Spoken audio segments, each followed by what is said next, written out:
जय हिंद दोस्तों, नमस्कार। आप सभी का स्वागत है। आप देख रहे हैं 9 इंडिया।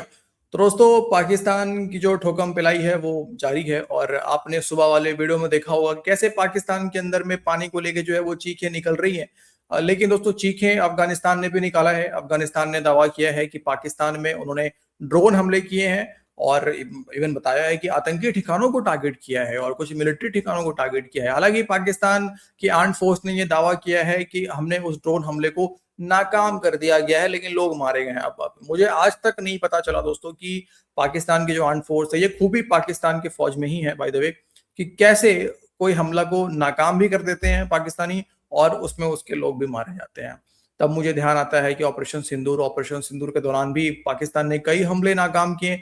बाद में पता चला कि वो हमला जो नाकाम हो रहा था वो जिन्ना का रूह कर रहा था, जो कि पाकिस्तान के आसमानों में, हाँ, आसमानों में जो है वो यहाँ से वहां जा रहा था। और इवन आपने ये भी सुना होगा कि एक ब्रह्मोस को तो जिन्ना के रूह ने हैक करके अफगानिस्तान तक पहुंचा दिया।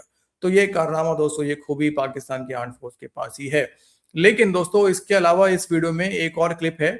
आप पानी के लिए तो चीखे पाकिस्तानी निकाल ही रहे हैं, लेकिन खबरें आई है कि सलाल डैम और बगलिहार डैम का गेट जो है वो खोल दिया गया है। पानी ज्यादा हो गया तो गेट खोलना पड़ा। अब इसमें भी पाकिस्तानी फिर चीख रहे हैं कि भारत ने आप ही दहशतगर्दी कर दी, गेट क्यों खोल दिया। मैं तो परेशान हो गया दोस्तों। बढ़ते हैं वीडियो में आगे। और आगे बढ़ने से पहले अगर आप नए हैं, चैनल को सब्सक्राइब जरूर से करें, बेल आइकॉन प्रेस करें, वीडियो को लास्ट तक देखिएगा। बोला क्लिप लास्ट में ही है, ठीक है। आपको पता है कि पाकिस्तान ने हाल ही में, इससे पहले भी मुतअद्दिद बार पाकिस्तान ने अफ़गानिस्तान के अंदर ऑपरेशन किए, काबुल तक जाकर बमबारी की। पाकिस्तान ने बाकी इलाकों के अंदर भी, वो जलालाबाद हो या दूसरे इलाकों के अंदर भी बमबारी की इत्तलात हैं। फिर आपको याद होगा कि पाकिस्तान ने यह दावा किया था कि एक दहशतगर्दों के ठिकाने पर, जहाँ पर ड्रोन्स और दूसरी चीज़ें बनाई जाती हैं, वहाँ पर हमला किया था और दहशतगर्दों को ठिकाने लगा दिया था। बाद में यूनाइटेड नेशंस ने और दूसरे ह्यूमन राइट्स के जो बहुत सारे इदारे हैं, उन्होंने अफ़गानिस्तान के क्लेम को सॉलिडिफाई किया था और कहा था कि असल में वो मंशियात के आदी जो लोग हैं उनके लिए एक रीहैब सेंटर था। और पाकिस्तान ने एक किस्म के एक हॉस्पिटल पर या रीहैब सेंटर के ऊपर हमला किया था और वहाँ पर बहुत सारे मरीज़ जो कि असल में मंशियात के आदी थे और वो रीहैब में थे, अपना इलाज करवा रहे थे, उनको वहाँ पर कत्ल कर दिया था। तो ये सब बैकग्राउंड है। लेकिन हाल ही में जो आपको याद होगा, मजलिस अहरार, या मुझे नहीं एग्जैक्टली पता उनका नाम क्या है, बहरहाल अहरार ग्रुप जो है वो और टीटीपी, उनके ऊपर इल्ज़ाम लगाया गया था कि उन्होंने गुलशन जनाह कराची में रेंजर्स का जो ट्रांसपोर्ट हेडक्वार्टर है वहाँ पर दहशतगर्दी की थी और 4 गालिबन रेंजर्स के जो जवान थे उनको शहीद कर दिया था और 3 इसमें दहशतगर्द भी जाँ भाग हुए थे या कत्ल हुए थे, हलाक हुए थे। अब इस सारी सूरत हाल के अंदर उसके बाद पाकिस्तान ने अफ़गानिस्तान के अंदर एक ऑपरेशन किया था। ये लंबी तमहीद इसलिए बता रहे हैं कि ये पहली दफ़ा हो रहा है अब कि अफ़गानिस्तान वापस पाकिस्तान के अंदर ऑपरेशन कर रहा है। जी हाँ, ये पहली दफ़ा अब अफ़गानिस्तान ने ये क्लेम किया है। बीबीसी इस स्टोरी को रन कर रहा है और बीबीसी कहता है कि अफ़गान तालिबान का बलूचिस्तान और खैबर पख्तूनख्वा में दाइश के मुबैना ठिकानों पर फ़ज़ाई हमलों का दावा। अब जब आप बीबीसी की खबर पढ़ते हैं तो उसमें अफ़गानिस्तान कहता है कि अफ़गानिस्तान की एयरफोर्स ने, हालांकि उनके पास कोई बाकायदा किस्म की एयरफोर्स नहीं है, लेकिन आजकल आपने देखा कि एयरफोर्स तो ईरान के पास भी नहीं है। आजकल मिसाइल, ड्रोन, यही एयरफोर्स में एक बहुत बड़ा, आप ये देख लीजिए, यूक्रेन और जो रशिया की जंग हो रही है वो भी ड्रोन्स की ही जंग हो रही है, मिसाइलों की ही जंग हो रही है। वहाँ भी एयरफोर्स के तैयारे उस तरीके से इस्तेमाल नहीं हो रहे। बहरहाल अब जो अफ़गानिस्तान है उन्होंने ये क्लेम किया है कि अफ़गान जो एयरफोर्स है उन्होंने पाकिस्तान में मुतअद्दिद ठिकानों पर ये हमले किए हैं। खैबर पख्तूनख्वा के इलाकों के भी नाम उन्होंने लिए हैं, उन्होंने बलूचिस्तान के इलाकों के नाम भी लिए हैं और कहा है कि यहाँ पाकिस्तान ने दाइश को पनाह दे रखी है। अच्छा, क्या ये पहला मौका है कि अफ़गानिस्तान ये क्लेम कर रहा है कि दाइश के ठिकाने हैं या पाकिस्तान ने दाइश को पनाह दे रखी है? नहीं, इससे पहले भी मुतअद्दिद बार जब जब पाकिस्तान ये कहता है कि आपके इलाके से हिंदुस्तान के बैक जो टीटीपी पाकिस्तान के लोग हैं, दहशतगर्द हैं, वो आकर यहाँ कार्रवाइयाँ करते हैं और फिर वापस वहाँ चले जाते हैं, तो अफ़गानिस्तान ये कहता है कि हमारे इलाके से तो लोग नहीं आते, लेकिन आपने दाइश के लोग पाल रखे हैं जो हमारे इलाकों के अंदर आकर दहशतगर्दी करते हैं। तो ये पुराना मामला है, जब पाकिस्तान के मुज़ाकरात हुए थे तालिबान के साथ कतर में या फिर तुर्की में या दूसरी जगहों पर, हर जगह पर ये मामला डिस्कस होता रहा है। इस बार मुख्तलिफ ये है कि पाकिस्तान तो वहाँ पर कार्रवाइयाँ करता था, इस दफ़ा पहली दफ़ा अफ़गानिस्तान ने पाकिस्तान के अंदर फ़ज़ाई कार्रवाइयाँ की हैं ड्रोन्स के साथ। अब क्या अफ़गानिस्तान के पास ये ड्रोन्स जो हैं वो इंडिया से उन्हें मिले हैं या कहीं और से मैसर आए हैं, ये तो आने वाले दिनों में पता चलेगा। लेकिन अगर उनके पास ड्रोन्स आए हैं तो फिर पाकिस्तान के पास वो जो आप ये कह लीजिए कि ब्लैंक चेक था कि जब मर्ज़ी अफ़गानिस्तान पर जाएं और बमबारी करके आ जाएं, ज़ाहिर है अब उसकी रेमिफिकेशंस होंगी। आपको पता है कि जिस तरीके से सरहद जुड़ी है दोनों मुल्कों की, बहुत सारे बिल्कुल गंजान आबाद इलाके भी ऐसे हैं जहां पर उनके ड्रोन पहुंच सकेंगे और वहां पर वो तबाही भी कर सकते हैं।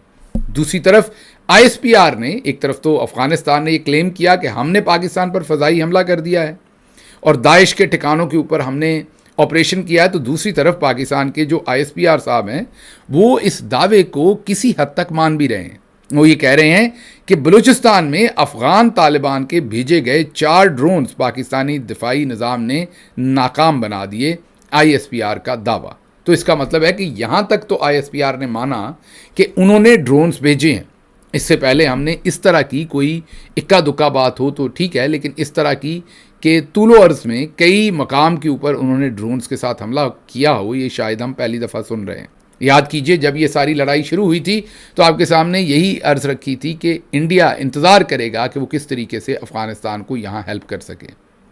एक तरफ से तो वो हमारे ऊपर चढ़ बैठा है एक बॉर्डर से, दूसरी तरफ से अब वो यहाँ से, हमें ज़ाहिर है होश के नाखून लेने चाहिए थे, इंगेज करना चाहिए था अफ़गानिस्तान के साथ, लेकिन इंगेज करने की बजाय हमने जो कुछ किया वो आप सबके सामने है। कुछ दिन पहले हमने आपको बताया था कि इंडिया से मेडिसिन के कंटेनर्स जो हैं वो अफगानिस्तान में पहुंचे थे और उसमें खदशा भी जाहिर किया गया था कि इसके अंदर मेडिसिन की बजाय जो हथियार हैं, ड्रोन्स हैं, ये भारत की जानिब से भेजे गए थे। और आज नाज़रीन वो कंफर्मेशन भी हो रही है, क्योंकि जब ये कंटेनर पहुंचा है काबुल में तो उससे अगले ही दिन पाकिस्तान के ऊपर ड्रोन अटैक होता है जिसको पाकिस्तान की जानिब से तबाह कर दिया जाता है। लेकिन नाज़रीन, कल भी पाकिस्तान के ऊपर 2 ड्रोन जो हैं क्वेटा के ऊपर जो है वो फायर किए गए, लेकिन उन दोनों को पाकिस्तान के एयर डिफेंस सिस्टम ने फौरी तौर पर तबाह कर दिया। आज एक बार फिर 4 ड्रोन्स का हमला पाकिस्तान के ऊपर किया गया है और ये बलूचिस्तान के इलाके के अंदर जो है वो ड्रोन्स अफगानिस्तान से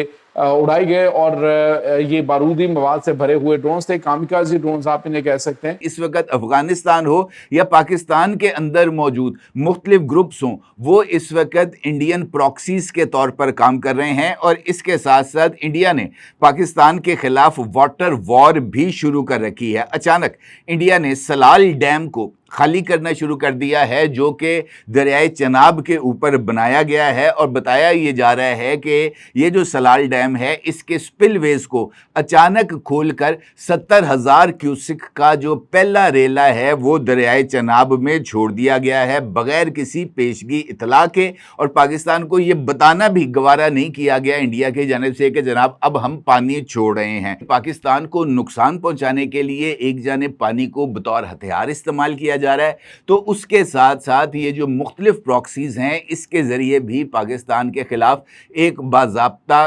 कैंपेन का आगाज किया जा रहा है।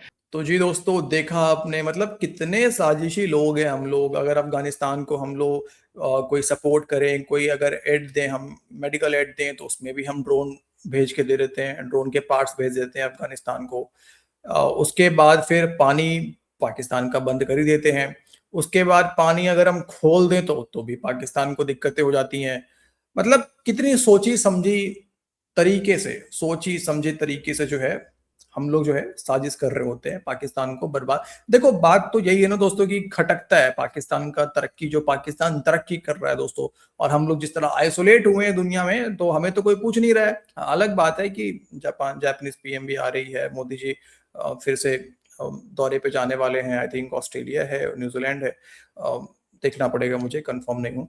तो अलग बात है, कोई हमें नहीं पूछ रहा है, आइसोलेट है। हाँ, पाकिस्तान की जीत भी हुई है, लेकिन पाकिस्तान नहीं खुलवा पा रहा है पानी। लेकिन कभी कभी जब पानी हम छोड़ देते हैं तो फिर पाकिस्तानी उसमें परेशान हो जाते हैं।